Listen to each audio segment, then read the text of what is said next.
Olá pessoal, tudo bem com vocês? Bom, vamos então continuar com os nossos estudos sobre os compostos inorgânicos. Eu sou Nilson Novaes, professor de Química do Instituto Federal de Rondônia, do campus de Paraná, e você é muito bem-vindo para mais uma aula de Química, e nesse caso, a aula de hoje é sobre bases. Muito bem, turma, nós já falamos sobre a teoria de Arrhenius, já conversei com você sobre os ácidos, então agora nós vamos falar sobre as bases. Muito bem, eu vou comentar com você a definição segundo Arrhenius, vamos também verificar algumas classificações importantes e eu finalizo a aula falando para você sobre as regras de nomenclatura para as bases, ok? Bom, definição segundo Arrhenius. Base é toda substância que, estando em solução aquosa, vai sofrer dissociação, liberando o íon OH- como ânion. Agora, preste atenção num detalhe aqui. Lá, quando nós estudamos os ácidos, eu disse para você que o ácido sofria ionização e liberava H+. A base sofre dissociação e libera OH-. Bom, esse íon OH-, pessoal, tem o nome de hidroxila. Então, OH- é chamado de hidroxila, ok? Não se esqueça disso. Bom, nós precisamos também saber fazer as equações de dissociação. Então, eu vou começar com um exemplo simples aqui. NaOH, eu disse para você que toda base tem que liberar o OH-. Então, liberei o OH-, o que sobra fica positivo. Na+, mais OH-. Bom, as equações de dissociação também podem vir acompanhadas aqui do AQ, para indicar que o meio é um meio aquoso, ok? Bom, perceba que a base, de maneira geral, ela é formada por um metal positivo mais a hidroxila, ok? Bom, como aqui eu liberei apenas uma hidroxila, então eu tenho uma monobase, belezinha? Bom, outro exemplo aqui, KOH, o princípio é o mesmo, vou liberar o OH- e o potássio fica positivo. Então, K+, mais OH-, lembrando que isso aqui está acontecendo em meio aquoso. Também liberei apenas uma hidroxila, então eu tenho uma monobase novamente. Bom, próximo exemplo aqui, CaOH2. Perceba que agora eu tenho aqui, duas hidroxilas, dois grupos OH-. Então, como é que vai ficar? Pessoal, mesma coisa, liberei o OH-, só que agora são dois OH-. E aí, então, estou liberando duas espécies negativas para balancear a carga aqui do cálcio será 2+, ok? Então, a quantidade de hidroxilas vai ser exatamente igual à carga do metal aqui, beleza? Bom, liberamos duas hidroxilas, então eu tenho uma de base. AlOH3. Bom, AlOH3, eu tenho então, você que não é um cara bobo, já percebeu aqui que eu tenho 3 hidroxilas, então o Al vai ficar 3+. Então, novamente, a quantidade de hidroxilas tem que ser igual à carga do metal. E aí, liberando 3 hidroxilas, então, eu tenho uma tribase. Beleza? Bom, vamos falar agora de algumas classificações que são importantes para bases. Que classificações são essas? Bom, primeiro, quanto à força. A base ela pode ser classificada em forte ou fraca, diferente do ácido. O ácido era forte, moderado e fraco. Aqui, nas bases, a gente não tem base moderada. Ou ela é forte ou ela é fraca. E é muito simples reconhecer se uma base é forte ou fraca. As bases fortes são aquelas formadas por metais da família 1 ou família 2 da tabela periódica. E as demais bases serão todas fracas, ok? Vamos aos exemplos aqui então. Eu tenho aqui, NaOH. Eu tenho um metal aqui que é da família 1. Sendo assim, eu tenho uma base forte. Aqui eu tenho ferro. O ferro não é da família 1 nem da família 2, é metal de transição. Então, vai me dar aí uma base fraca. CaOH2, eu tenho aqui um metal que é da família 2. Sendo assim, eu tenho também uma base forte. E CuOH2, metal de transição, cobre, também me dá uma base fraca. Ok? Compreendemos? Bom, segunda classificação é quanto à solubilidade. Quanto à solubilidade, eu tenho que ter em mente o seguinte: quanto mais forte a base for, mais solúvel ela será. Agora, eu quero abrir um parêntese aqui.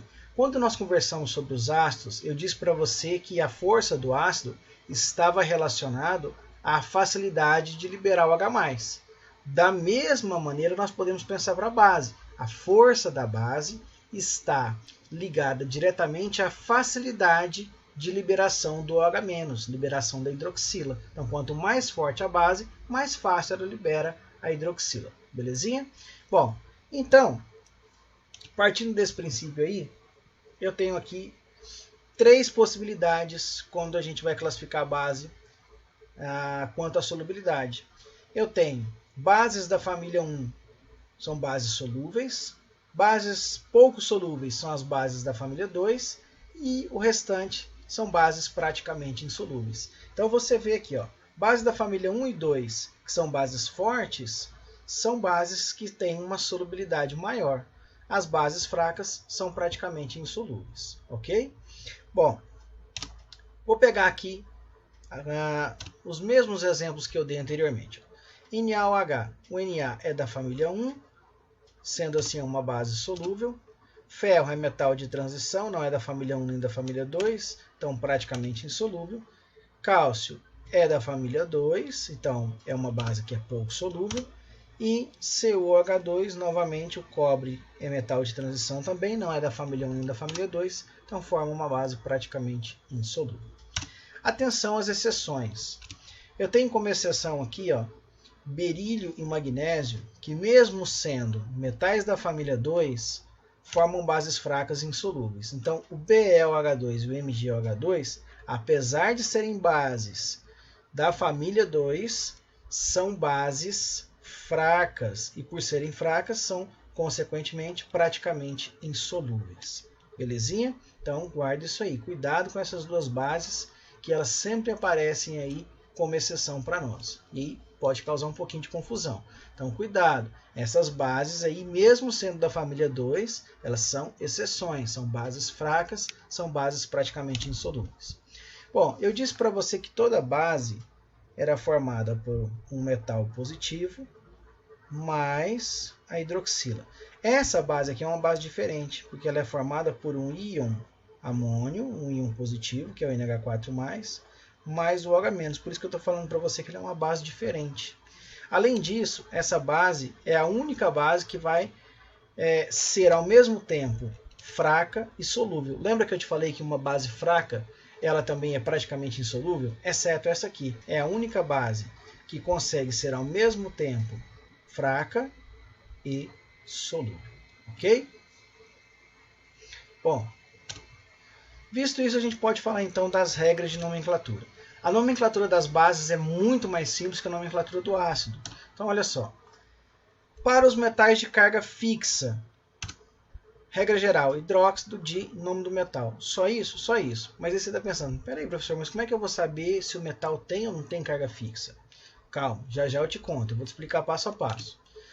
Se o metal tiver carga variável, e já já eu te conto como é que eu vou saber se ele tem ou não carga variável, eu vou seguir a mesma regra, só que no final aqui do nome eu vou colocar a carga do metal em algarismos romanos. Ok? Então é bem mais simples que a regra dos ácidos. Bom, então vamos lá. Quais são os metais de carga fixa? Metais de carga fixa são todos os metais da família 1 e também o elemento prata, com carga fixa em +1. Todos os elementos da família 2 e também o zinco têm carga fixa em +2. E o alumínio tem carga fixa em +3. Então, esses metais aqui apresentam cargas fixas. Os demais vão ter cargas variáveis. E aí eu te mostro alguns aqui que sempre estão aparecendo para nós nos exercícios. Então, os principais metais de cargas variáveis são ferro, cobalto, níquel e cromo, que pode ter carga +2 ou +3. O cobre pode aparecer com carga +1 ou carga +2. Ouro, carga +1 ou carga +3. Chumbo e estanho, carga +2 ou carga +4. Bom, então vamos ver como é que é essa questão da nomenclatura. Eu tenho aqui FeOH2. Perceba que o ferro ele tem carga variável. Nesse caso aqui, ó, eu sei que eu tenho 2 hidroxilas, e lembra que eu te falei que o número de hidroxilas tem que ser igual à carga do metal? Então eu sei que o ferro tem carga mais 2. Então, o ferro sendo carga variável, nesse caso carga mais 2, basta colocar hidróxido de ferro 2. Então, estou indicando aqui em algarismos romanos a carga do metal. Pronto, simples assim. Bom, existe uma outra forma de dar nomenclatura, que eu particularmente acho mais difícil, mas eu tenho que te contar porque pode aparecer para você aí. Olha só, existe uma outra forma de dar nome para as bases quando os metais têm carga variável. Eu vou usar o prefixo oso para menor carga e vou usar o prefixo ico para maior carga. Nesse caso aqui do ferro, ele varia entre mais 2 ou mais 3. Mais 2 é a menor carga, então eu usaria o prefixo oso, ficaria então hidróxido ferroso. Tá? Para mim é um meio um pouco mais difícil de fazer. Eu prefiro essa aqui que a gente indica somente a carga no final do nome, eu acho bem mais fácil. Mas qualquer uma das duas estão corretas. Tá? Vamos lá, próximo exemplo, CaOH2. Cálcio tem carga fixa, é da família 2. Se tem carga fixa sendo da família 2, então basta apenas colocar hidróxido de cálcio. Não há necessidade de indicar a carga. Eu só indico a carga quando for um metal que tiver carga variável. Se a carga for fixa, eu não preciso indicar. Basta saber que o cálcio é da família 2A, que a carga dele é fixa em mais 2 e pronto. NaOH. Sódio é da família 1, então tem carga fixa em mais 1. Então eu não preciso também indicar a sua carga. Sendo carga fixa, basta colocar hidróxido de sódio. Belezinha? Tranquilo? Bom, vamos para um outro exemplo agora. PbOH4. Pessoal, o metal chumbo, ele não é da família 1, não é da família 2, não é prata, não é zinco, não é alumínio. O chumbo está aqui, ó, ele tem carga variável, que pode ser mais 2 ou mais 4. Nesse caso, como eu tenho 4 hidroxilas, eu sei que a carga dele aqui então será mais 4. O número de hidroxilas tem que ser igual à carga do metal. Então, basta eu colocar a carga dele em algarismos romanos no final do nome. Hidróxido de chumbo, 4. Está aqui a carga indicada. Bom, perceba que entre mais 2 ou mais 4, 4 é a maior carga. Chumbo do latim é plumbum. Então eu usaria aqui, ó, o prefixo ico, que é a maior carga, ficaria então hidróxido plúmbico, para uma outra maneira de dar a nomenclatura, ok? Lembrando a você que eu vou dar preferência a essa aqui que é mais fácil, tá bom? Só indicar a carga no final do nome, em algarismos romanos é bem mais fácil que eu ficar usando esse prefixo ico e oso, tá bom? Prosseguindo então, vamos para um exercício de aplicação. Dadas as bases a seguir, equacione a dissociação de cada uma delas, classificar quanto à força e solubilidade e dar o respectivo nome de cada base. Então vamos lá. Primeiramente, equação NiOH3. Então eu tenho 3 hidroxilas, então já sei que a carga do metal vai ter que ser 3+, então Ni3+, mais 3OH menos. Se eu quiser, eu posso indicar aqui também que nós estamos no sistema aquoso. Classificando aqui, níquel não é da 1A, não é da 2A, né? Família 1, família 2, antigamente chamada de 1A e 2A, da tabela periódica. Então eu posso simplesmente colocar aqui, ó, que é uma base fraca e é uma base praticamente insolúvel. Base fraca e praticamente insolúvel. Bom, além de ter aqui uma base fraca, uma base praticamente insolúvel, além dessa classificação também é pedido o nome.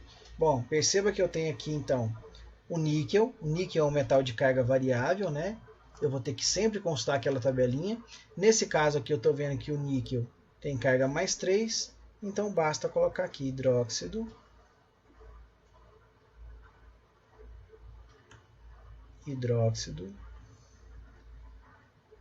de níquel, e aí vou indicar a carga agora no final do nome, então hidróxido de níquel 3. Tá aí, belezinha? Segundo exemplo. Bom, eu já sei aqui que o bário ele é da família 2, tem carga fixa em mais 2. Então já vou colocar logo aqui a sua equação de dissociação. BaOH2 será igual a Ba2 mais 2OH menos. Lembrando que estamos trabalhando em sistema aquoso, então eu posso indicar aqui o aqui. Bom, está aqui a equação. Se é uma base que tem um metal da família 2, então é uma base que é forte, ela é pouco solúvel,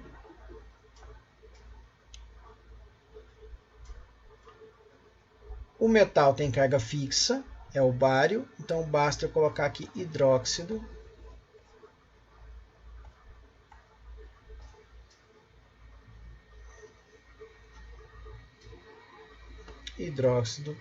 de bário. Pronto. Concluímos aí então nossa atividade, ok? Bom, pessoal, não tem segredo, tá? Aqui é só você fazer com bastante atenção, verificar sempre se o metal tem ou não tem carga variável. Se tiver carga variável, você indica, se não tiver, não precisa indicar, ok? Bom, essa foi então a nossa aula sobre bases e nos vemos daqui a alguns dias na aula sobre sais e depois na aula sobre óxidos, ok? Bom, um grande abraço para vocês. Não deixe de pesquisar mais sobre o assunto, é sempre importante, né, querer aprofundar cada vez mais. Permanecendo as dúvidas, por favor, não deixe de me procurar.